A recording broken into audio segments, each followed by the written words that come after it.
કહેવાય છે કે શિયાળો તબિયત બનાવવા માટે જ આવે છે અને એટલી સારી આપણે શાકભાજી શિયાળા દરમિયાન મળે છે, એ પણ સસ્તી કે આપણે કોઈની કોઈ વેરાયટી ખાવાનું તો મન થઈ જ જાય. પણ આ જ ડિમ્પલ્સ ડિસીઝમાં તમે તૈયાર કરી શકશો વિટામિન એ બી સીનું જ્યુસ, જે તમે ફટાફટ તો તૈયાર કરશો પણ એટલો સ્વાદ આપશે કે તમને વારંવાર બનાવીને પીવાનું મન થશે. તો ચલો એબીસી જ્યુસ બનાવવાની રેસીપી શરૂ કરીએ. તો સૌથી પહેલાં લેશું વિટામિન એનો ખજાનો એવું ગાજર. 1 નંગ લેશું, છાલ કાઢી ટુકડા કરી લેશું અને પાછળના ભાગથી જે સફેદ ભાગ હોય છે, જેને આપણે દાદરો કહીએ છીએ, તે કાઢી લેવાનો. નહીં તો આ દાદરો ખાશો તો તમને ઉધરસ પણ થઈ શકે છે, તો દાદરો ખાસ કાઢીને પછી જ ઉપયોગમાં લેશો. તો ગાજરમાં વિટામિન એ તો ભરપૂર હોય જ છે, સાથે સાથે સી, કે, આયરન, કેલ્શિયમ, ઝીંક, પોટેશિયમ અને કોપર જેવા ઘણા બધા મિનરલ્સ પણ હોય છે, જેમાં ફાઇબરનું પ્રમાણ પણ ભરપૂર હોય છે. તો ઘણા બધા ફાયદા કરનાર છે, સાથે સાથે ડાયાબિટીસ અને બીપીને પણ કંટ્રોલમાં રાખવામાં ખૂબ જ કારગર છે. તો હવે આ ગાજરના ટુકડાને મિક્સરમાં લઈ લેશું. આ 1 નંગ જેટલું ગાજર આપણા 4 થી 5 વ્યક્તિને જ્યુસ તૈયાર કરવા માટે પૂરતું છે. એન્ડ હા ગાઈઝ, આ જ્યુસને તમે જેવું બનાવો કે તરત જ પી લેવાનું છે, ફ્રીજમાં સ્ટોર રાખીને પીવાનું નથી. હવે બીજી સામગ્રી લેશું વિટામિન બીનો સોર્સ. એ છે બીટરૂટ, જેને બીટ તરીકે ઓળખીએ છીએ, જેની છાલ કાઢી અને ટુકડા કરી લેશું. 1 નંગ જેટલું બીટ આપણા આ જ્યુસ માટે પરફેક્ટ છે. બીટની અંદર કેલ્શિયમ, આયરન અને vitamin B1, vitamin B2 and vitamin B6, સાથે સાથે વિટામિન સી અને ફોલિક એસિડ પણ ભરપૂર હોય છે, જે આપણે ફટાફટ હિમોગ્લોબિન પણ વધારશે અને આપણે એનર્જી પણ ભરપૂર કરશે. સાથે વાળ માટે અને સ્કિન માટે પણ આશીર્વાદ સમાન છે.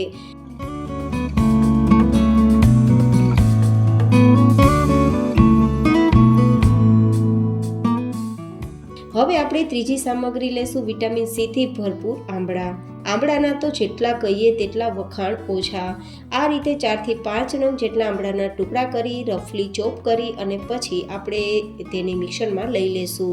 આંબળાની અંદર વિટામિન સીનો ભરપૂર સોર્સ હોય છે, જે ઇમ્યુનિટી તો બૂસ્ટ કરશે જ, પાચનને પણ બેસ્ટ કરશે. ડાયાબિટીસ માટે, બીપી માટે બેસ્ટ છે, ડાયાબિટીસ માટે બેસ્ટ છે, વાળ અને સ્કિન માટે બેસ્ટ છે, વજન ઘટાડવા માટે બેસ્ટ છે અને હૃદયને મજબૂત કરવા માટે પણ બેસ્ટ છે.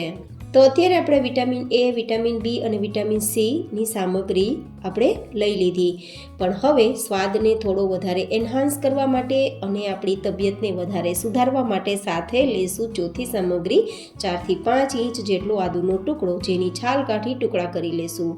આદુની અંદર પણ ભરપૂર મિનરલ્સ હોવાથી તમારું પાચન તો બેસ્ટ કરશે જ, સાથે સાંધાના કે પછી શિયાળાના કારણે, ઠંડીના કારણે હાડકામાં દુખાવા થતા હોય તો તેમાં પણ રાહત આપશે.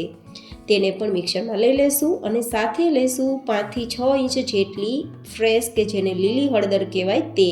લીલી હળદરમાં એન્ટીસેપ્ટિક એન્ડ એન્ટીબેક્ટેરિયલ પ્રોપર્ટીઝ હોય છે, જે લોહીને તો શુદ્ધ કરે જ છે, પણ ઘણી બધી વાયરલ બીમારીઓથી દૂર રાખી કેન્સર જેવી ભયાનક બીમારીઓમાં પણ તમને રાહત આપનાર છે.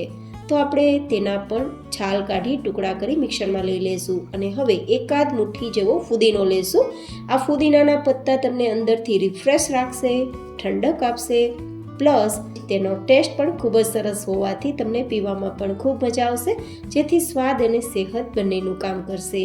હવે અડધીથી પોણી નાની ચમચી જેટલું સેંધા નમક ઉમેરીશું અને સાથે 1 ગ્લાસ જેટલું આપણે પાણી ઉમેરીશું. અત્યારે પાણી વધારે નહીં ઉમેરીએ, બધું જ સરસ ક્રશ કરવાનું છે, તો પાણી વધારે હશે તો બધી જ સામગ્રીઓના ટુકડા થોડા રહી જશે. તો થોડું પાણી ઉમેરીને ક્રશ કરશો તો બધી જ સામગ્રી ક્રશ થઈ જશે.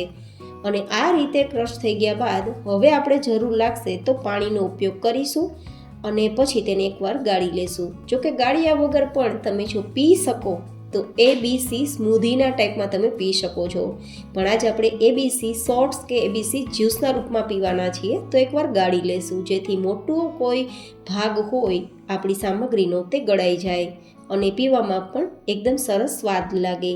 તો આ રીતે ગાળી લેશું અને ગાળ્યા બાદ જ્યાં ઉપર ગળાઈ ગયેલી પેસ્ટ છે, જેમાં હવે કોઈ પણ પ્રકારનું જ્યુસ નથી, તો આ જ્યુસ વગરની પેસ્ટને ફેંકી દેવાની કોઈ જરૂર નથી. તેને તમે શાકની ગ્રેવીમાં ઉપયોગમાં લઈ શકો છો. તો હવે આપણે તૈયાર થયેલ જ્યુસમાં થોડો સંચર પાવડર 1/4 ટીસ્પૂન જેટલો, અને 1/4 ટીસ્પૂન જેટલી આપણે મરી પાવડર ઉમેરી દઈશું, જેથી એકદમ સ્વાદ પણ આવે અને ટેસ્ટ સારો હોવાથી પીવાની ઈચ્છા પણ થાય અને પીવાથી આપણી હેલ્થ પણ બને. તો આ જ્યુસને તમે દરરોજના માટે લગભગ 8-10 દિવસ પીશો તો તમને અદ્ભુત ફાયદા થશે. હિમોગ્લોબિન તો વધશે જ, પણ તમે લાલ ચટક થઈ જશો અને પૂરા બોડીમાં એનર્જી વધશે.